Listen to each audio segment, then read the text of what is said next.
जय जगन्नाथ सांग माने आपण मानको मो चैनल एसकेएम जीके को स्वागत। आज हूँ 11 जनवरी 2023। चलतु जानिबा आजिकार टॉप 20 करंट अफेयर्स विषय रे। Number 1. FIH Hockey World Cup 2023 banner reached the highest peak of Antarctica by which Odia mountaineer? Answer.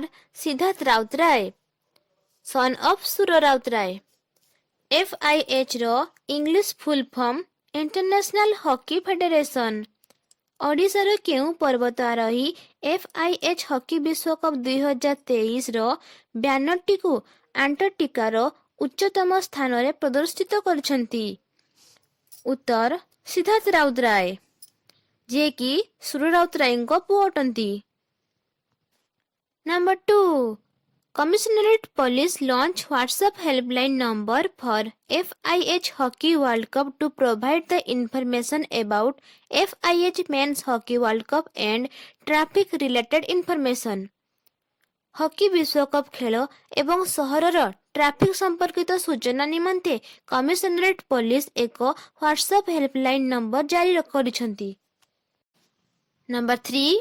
Bull taming festival has begun in which place? ଷଣ୍ଢକୁ କାବୁ କରିବା ପର୍ବ କେଉଁ ରାଜ୍ୟରେ ଆରମ୍ଭ ହୋଇଥିଲା? ଆନ୍ସର ତାମିଲନାଡୁ।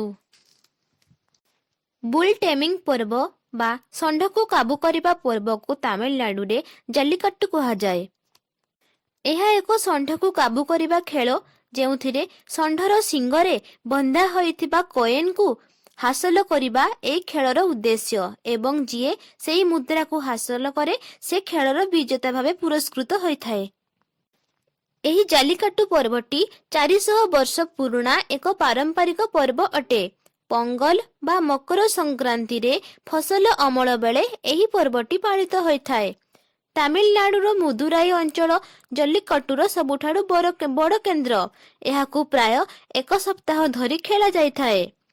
ଏହି ଖେଳରେ ପ୍ରତ୍ୟେକ ବର୍ଷ ବହୁତ ଜଣ ଆହତ ହେବା ସହିତ କିଛି ଲୋକଙ୍କ ମୃତ୍ୟୁ ମଧ୍ୟ ହୋଇଥାଏ। Number 4. Who is reappointed as chairman of BCCI selection committee? କିଏ ଚେୟାରମ୍ୟାନ୍ ଭାବେ BCCI ସିଲେକ୍ସନ କମିଟିରେ ପୁନଃନିଯୁକ୍ତ ହୋଇଛନ୍ତି? Answer Chetan Sharma. BCCI, the Board of Control of Cricket in India, T20 world cup ସେମିଫାଇନାଲରେ ଇଂଲଣ୍ଡ ଭାରତ ମ୍ୟାଚରେ ଭାରତୀୟ ଦଳର ଖରାପ ପ୍ରଦର୍ଶନ ହେତୁ BCCI ଚେତନ ଶର୍ମାଙ୍କ ବ୍ୟତୀତ ସମସ୍ତ ସିଲେକ୍ସନ କମିଟିକୁ ବରଖାସ୍ତ କରିଦେଇଥିଲା ଏବଂ ଚେତନ ଶର୍ମାଙ୍କୁ ପୁନଃ ନିଯୁକ୍ତ କରି ଏକ ଶକ୍ତ ପଦକ୍ଷେପ ନିଆଯାଇଛି ବୋଲି BCCI ଦର୍ଶାଇଛି। ନୂତନ ସିଲେକ୍ସନ କମିଟିରେ ଚେତନ ଶର୍ମାଙ୍କ ବ୍ୟତୀତ ଶିବ ସୁନ୍ଦର, ସୁବ୍ରତ ବାନାର୍ଜୀ, ସଲିଲ ଅଙ୍କୋଲା ଏବଂ ଶ୍ରୀଧରନ ଶରଥ ସଦସ୍ୟ ଅଛନ୍ତି। Number 5. Which state has set up the Green Climate Fund to support mega project recently? Answer Tamil Nadu. GCF ପରି ବଡ଼ ପ୍ରୋଜେକ୍ଟକୁ ସପୋର୍ଟ କରିବା ପାଇଁ ତାମିଲନାଡୁ ନିଜ ରାଜ୍ୟରେ ଗ୍ରୀନ୍ କ୍ଲାଇମେଟ୍ ଫଣ୍ଡର ସ୍ଥାପନା କରିଛି। ପ୍ରଥମେ ଜାଣିନେବା ଯେ ଗ୍ରୀନ୍ କ୍ଲାଇମେଟ୍ ଫଣ୍ଡ କ'ଣ? ଗ୍ରୀନ୍ କ୍ଲାଇମେଟ୍ ଫଣ୍ଡ GCF ହରିତ ଜଳବାୟୁ କୋଷ GCFକୁ 4 ବିକାଶଶୀଳ ଦେଶ ବ୍ରାଜିଲ, ଦକ୍ଷିଣ ଆଫ୍ରିକା, ଭାରତ ଓ ଚୀନର ମିଳିତ ଦ୍ୱାରା 28 ନଭେମ୍ବର 2009ରେ ତିଆରି କରାଯାଇଥିଲା। ଏହାର ଉଦ୍ଦେଶ୍ୟ ଥିଲା ଜଳବାୟୁ ପରିବର୍ତ୍ତନ ସହ ଲଢ଼ିବା ପାଇଁ ନିଆଯାଇଥିବା ଉପାୟ ବିଷୟରେ ଚର୍ଚ୍ଚା କରିବା। Number 6. Union Minister Narendra Singh Tomar has started the North-East Krishi Kumbh 2023 in which state? Answer Meghalaya। Union minister Narendra Singh Tomar ପ୍ରଧାନମନ୍ତ୍ରୀ ନରେନ୍ଦ୍ର ମୋଦିଙ୍କ ମନ୍ତ୍ରିମଣ୍ଡଳର ବର୍ତ୍ତମାନର କେନ୍ଦ୍ରୀୟ କୃଷି ଏବଂ କୃଷକ କଲ୍ୟାଣ ତଥା ଗ୍ରାମୀଣ ବିକାଶ ଏବଂ ପଞ୍ଚାୟତରାଜ ମନ୍ତ୍ରୀ ଅଟନ୍ତି। ତୋମାର କହିଛନ୍ତି ପୂର୍ବ ଉତ୍ତର ଭାଗ ଦେଶର ସ୍ୱର୍ଗ ଅଟେ ଏବଂ ମେଘାଳୟର ଭୌଗୋଳିକ ଏପରି ଯେ ତାକୁ ଚେଷ୍ଟା କଲେ ବିକଶିତ କରିହେବ। ଆଧୁନିକତାକୁ ବା ମଡର୍ଣ୍ଣ ଟେକ୍ନିକକୁ ଆପଣେଇ କୃଷି କାର୍ଯ୍ୟରେ ବିକାଶ କରି କୃଷକମାନଙ୍କୁ ଦ୍ୱିଗୁଣ ଲାଭ ପ୍ରଦାନ କରିବା ତା ସହ କୃଷି ବିଷୟରେ ସମସ୍ତ ତଥ୍ୟକୁ ସବୁ କୃଷକମାନଙ୍କ ପାଖକୁ ପହଞ୍ଚାଇବା ଏହାର ଉଦ୍ଦେଶ୍ୟ ଅଟେ। Number 7. Madhav Narayan festival has started in which country? Madhav Narayan ଉତ୍ସବ କେଉଁ ଦେଶରେ ଆରମ୍ଭ କରାଯାଇଥିଲା? Answer Nepal. Number 8. 10th edition of Women Science Congress is organized in which state? ମହିଳା ବିଜ୍ଞାନ କଂଗ୍ରେସ 10ତମ ସଂସ୍କରଣ ଦିବସ କେଉଁ ରାଜ୍ୟରେ ଅନୁଷ୍ଠିତ ହୋଇଥିଲା? ଉତ୍ତର ମହାରାଷ୍ଟ୍ର ରାଜ୍ୟରେ। Number 9. Which stamp is launched by PM Modi for honoring nations overseas migrant worker? Answer. सुरक्षित जाएं, प्रशिक्षित जाएं और go safely, go trend. Number 10. Which ministries are organizing the festival Military Tattoo and Tribal Dance Festival to be held in New Delhi? କେଉଁ ମନ୍ତ୍ରାଳୟ ଦ୍ୱାରା military tattoo ଏବଂ tribal dance ଉତ୍ସବର ଆୟୋଜନ କରାଯାଇଛି? Answer. Ministry of Defense and the Ministry of Tribal Affairs.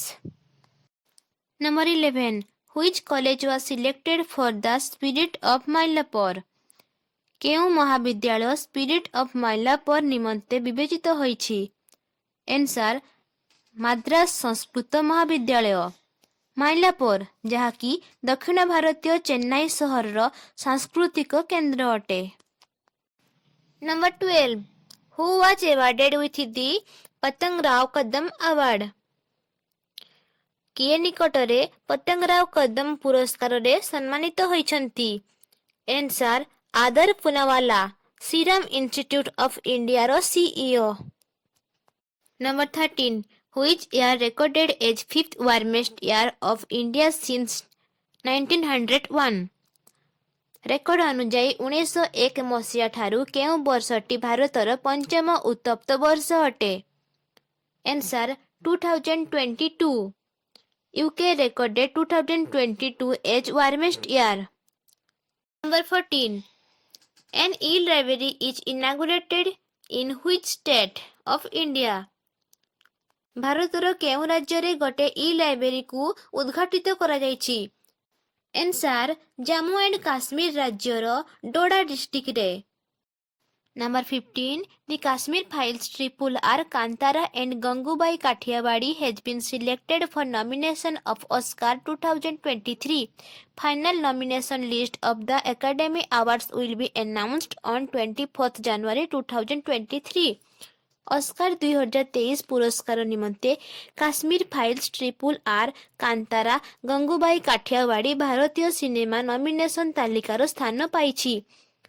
24 ଜାନୁଆରୀ 2023ରେ ଶେଷ ଚୂଡ଼ାନ୍ତ ତାଲିକା ପ୍ରକାଶ ପାଇବ। Number 16. Where will be the first meeting of G20 be held recently? G20, the group of 20. କେଉଁଠାରେ G20ର ପ୍ରଥମ ବୈଠକ ଅନୁଷ୍ଠିତ ହେବାକୁ ଯାଉଛି? Answer. ପୁଡୁଚେରୀ। ଜାନୁଆରୀ 31 ତାରିଖ 2023ରେ ପୁଡୁଚେରୀଠାରେ G20ର ପ୍ରଥମ ବୈଠକ ଅନୁଷ୍ଠିତ ହେବ। Number 17. Who has been elected as chairman of All India Gem and Jewelry Domestic Council? କିଏ ସର୍ବଭାରତୀୟ ସ୍ତରରେ ଜେମ୍ ଆଣ୍ଡ ଜୁଏଲାରୀ ଡୋମେଷ୍ଟିକ୍ କାଉନସିଲର ଚେୟାରମ୍ୟାନ୍ ଭାବେ ବିବେଚିତ ହୋଇଛନ୍ତି? Answer. ସୟମ ମେହରା।